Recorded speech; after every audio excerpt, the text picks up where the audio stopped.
Head lines آپ نے جانی. آپ کو بتائیں ہندوستان مقبوضہ کشمیر میں گینگ ریپ کو ایک ہتھیار کے طور پر استعمال کر رہا ہے. مقبوضہ کشمیر میں بھارتی فوج کی جانب سے گزشتہ کئی دہائیوں سے خواتین اور ننھی بچیوں کی عصمت دری کی جا رہی ہے. اس حوالے سے YFA اور ریڈیو پاکستان نے ایک سیمینار کا اہتمام کیا.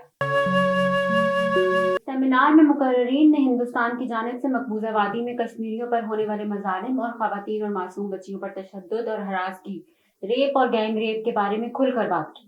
دیکھیں گے تو اس پہ تو کوئی ایسا انسان جس کو اللہ نے شعور دیا ہو وہ اس کی خفیف سی بھی اس کی حمایت نہیں کر سکتا.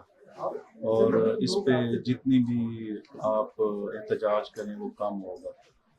اور ایسا ہرگز نہیں ہو سکتا کہ ہم سب لوگ یا عوام عالم اس مسئلے کو سنجیدگی سے نہ لیں. یہ تو ایک ایسا مسئلہ ہے جس کے خلاف آواز اٹھانے کے علاوہ کوئی دوسری ہو ہی نہیں سکتی. جی میں بالکل اس بات کو انڈورس کروں گی کیونکہ انڈیا جو ہے اس کو as a weapon of war use کر رہا ہے. اور کشمیر کے اندر خواتین ہیں، نوجوان بچیاں ہیں، بلکہ بہت چھوٹی عمر کی بچیاں ہیں. کشمیر نے کسی کو بھی اسپیئر نہیں کیا اور ان تمام خواتین کو، چاہے وہ گینگ ریپ کی صورت میں ہے، چاہے وہ اکیلے میں ہیں، چاہے ان کے گھروں میں ریٹ کے بہانے گھس کے ان کو مردوں کو باہر نکال کے ان کو بہت بدترین تشدد کا نشانہ بنایا جا رہا ہے، ان کی عصمت دری کی جا رہی ہے، ان کے ریپس کیے جا رہے ہیں. اور اس طرح کر کے وہ کشمیریوں کا مورال ڈاؤن کرنا چاہ رہے ہیں، وہ کشمیریوں کی ہمت حوصلے کو توڑنا چاہ رہے ہیں. بھارت مقبوضہ جموں کشمیر پر قابض ہے.